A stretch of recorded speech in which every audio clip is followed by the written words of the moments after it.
हमारी कहानी का अगला भाग शुरू होता है। फायर किंग अब बड़ा हो चुका है और बहुत ही शक्तिशाली भी हो चुका है। वह अभ्यास के लिए अक्सर बर्फीली पहाड़ी पर जाता है।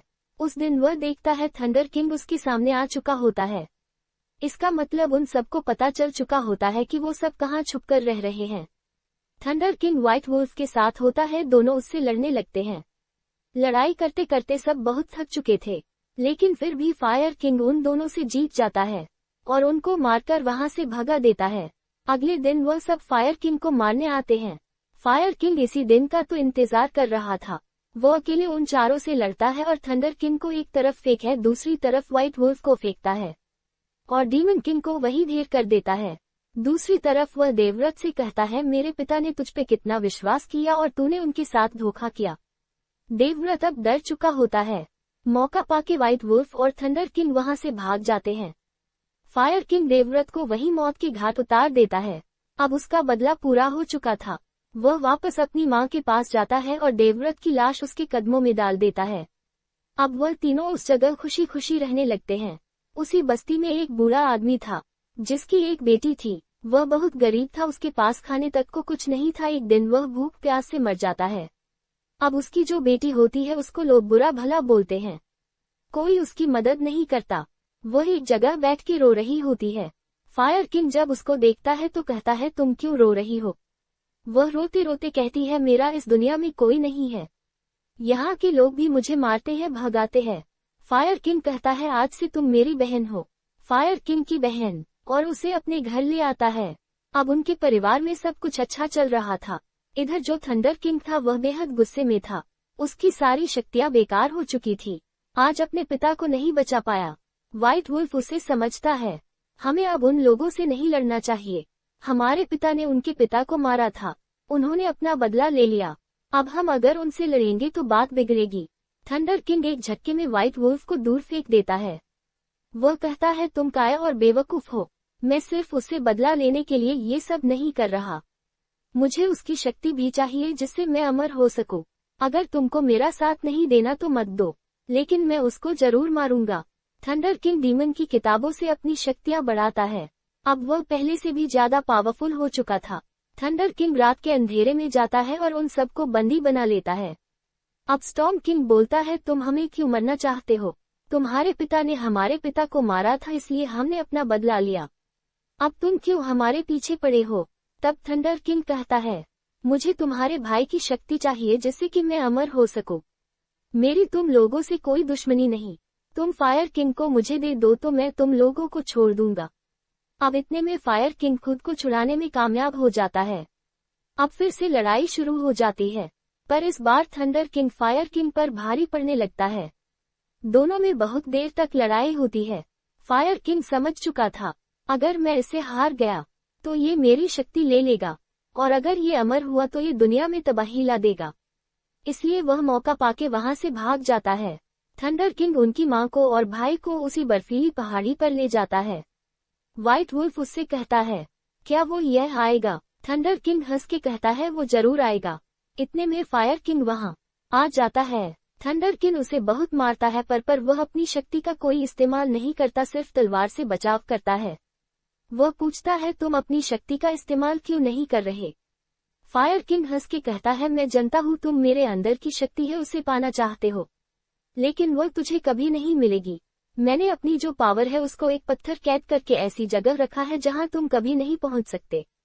अब थंडर किंग और भी गुस्सा होता है, उसे बहुत मारता है, पर वह उसे नहीं बताता।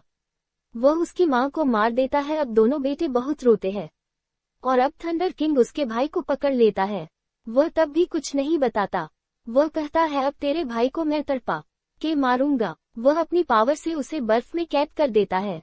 अब फायर किंग बहुत ज्यादा गुस्से में आ जाता है। अब वह पूरी ताकत से उस पर वार करने लगता है और तलवार के वार से थंडर किंग को घायल कर देता है। वे दोनों लड़ते लड़ते खाई के पास आ चुके होते हैं। तलवार चलाने में फायर किंग कुशल था। वह एक के बाद एक उस पर वार करता है, जिससे कि थंडर किंग घायल हो चुका था। वह गुस्से में अपनी शक्ति से वार करता है, जिससे फायर किंग के सर से खून निकलने लगता है और वह सर पकड़ के जमीन पे बैठ जाता है। थंडर किंग उस पे हंस रहा था। अब वो कहता है, तू मुझे कभी नहीं हरा सकता। दोबारा फिर से थंडर किंग अपनी पावर का इस्तेमाल करता है। इस बार उसकी पावर इतनी तेज थी कि फायर किंग खाई में गिर जाता है और उसकी वहीं मौत हो जाती है। अब ये सब कुछ आर्यन को याद आ चुका होता है।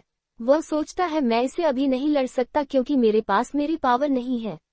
आर्यन कहता है तुमको मेरी पावर चाहिए, मैं तुमको वो जरूर दूंगा पर तुम मेरे भाई को फिर से जीवित कर दो। थंडर किंग कहता है तुम इतनी आसानी से तो वो नहीं दोगे, तुम मेरे खिलाफ चाल चलने की कोशिश मत करो।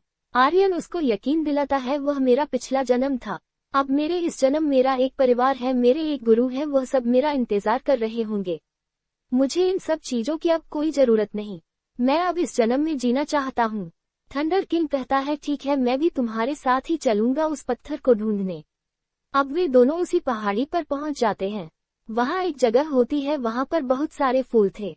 फायर किंग एक फूल को चुनता है और कहता है वह पत्थर इस फूल के अंदर है, पर ये फूल सिर्फ रात को खिलता है, उससे पहले तुम इसको नहीं पा सकते। वो कहता है ठीक है, मैं रात तक का इंतजार करूंगा।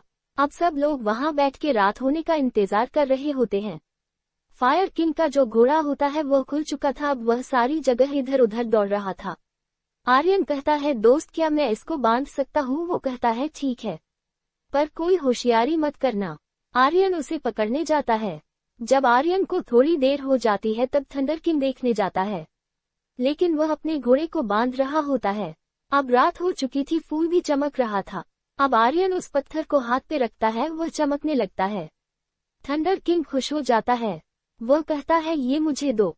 फायर किंग कहता है पहले मेरे भाई को इस बर्फ से निकालो। थंडर किंग कहता है ठीक है, वह उस बर्फ से उसके भाई को निकाल देता है, उसका भाई ठीक हो जाता है। वह पत्थर फायर किंग ले लेता है। अब वह जाने लगता है।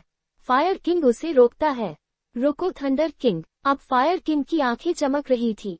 थंडर किंग कहता है इसका मतलब तुमने मेरे साथ धोखा किया। फायर किंग कहता है तुम यही सोच रहे हो ये सब कैसे हुआ? फायर किंग कहता है जब मैं इस फूल को तोड़ रहा था मुझे पता था वो पत्थर उसके अंदर नहीं है, लेकिन मैंने झूठ बोला। मैंने एक पत्थर वहीं से उठा के उसके अंदर रख दिया, और जब हम सब वहां बैठ के रात होने का इंतजार कर रहे थे तब घोड़ा बांधने के बहाने मैं ब्रह्मकमल को तोड़ने गया था। वहां से ही मैंने अपनी सब शक्ति वापस पा ली। अब दोनों असली रूप में आ चुके थे। फायर किंग और थंडर किंग में लड़ाई होती है और स्टॉर्म किंग और व्हाइट वुल्फ में लड़ाई होती है। लड़ते लड़ते वो दोनों उसी पहाड़ी पर जा पहुंचते हैं। फायर किंग उसे उसी तरह मारता है जैसे थंडर किंग ने मारा होता है, उसी पहाड़ी से फेंक कर। इधर व्हाइट वुल्फ भी मारा जाता है। इस तरह फायर किंग की जीत होती है। हमारी कहानी का अगला भाग शुरू होता है। फायर किंग अब